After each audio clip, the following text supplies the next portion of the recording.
السلام علیکم ورحمۃ اللہ تعالی وبرکاتہ۔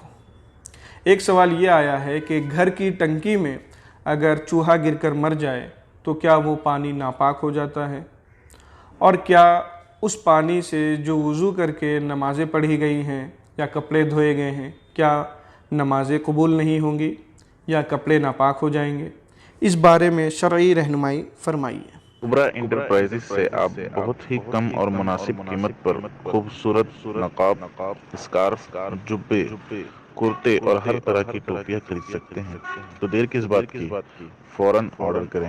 دیکھیے، اس کا جواب یہ ہے کہ اگر آپ کو بالکل صحیح طور پر معلوم ہے کہ کس وقت چوہا ٹنکی میں گرا ہے، تو اس وقت سے لے کر اب تک جتنی بھی نمازیں آپ نے اس پانی سے وضو کر کے پڑھی ہیں، وہ ساری نمازیں آپ کو دہرانی پڑے گی۔ وہ پانی آپ کے جسم میں جہاں جہاں لگا اسے پاک کرنا پڑے گا۔ اگر آپ نے اس پانی سے غسل کیا ہے تو آپ کا جسم بھی ناپاک ہو گیا ہے، آپ کو دوبارہ غسل کرنا پڑے گا۔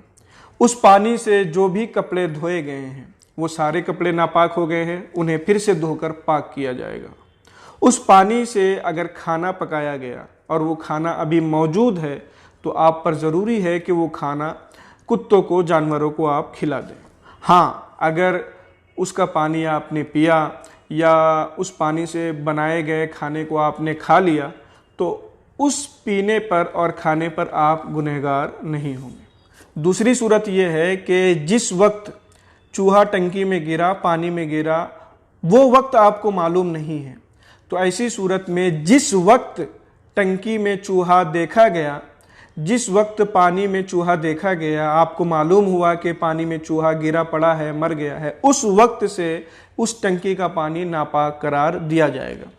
اس کے پہلے جتنی بھی نمازیں آپ نے پڑھی سب درست، جتنے بھی وضو غسل آپ نے کیے وہ سب درست، کھانا وغیرہ آپ نے پکایا سب پاک، برتن وغیرہ جو آپ نے اس پانی سے دھلا سب پاک، کپڑے وغیرہ جو آپ نے اس پانی سے دھلے سب پاک۔ لیکن جب آپ کو معلوم ہوا کہ پانی میں چوہا گرا ہوا، اس کے بعد اگر آپ نے کپڑے دھلے ہیں، برتن دھلے ہیں تو وہ ناپاک۔ اگر آپ نے اس پانی سے وضو کر کے نماز پڑھی ہے تو وہ نماز دہرانی پڑے گی، غسل کیا ہے تو غسل دہرانا پڑے گا اور نماز دہرانی پڑے گی، لیکن اس کے پہلے کے تمام احکام درست ہو گئے۔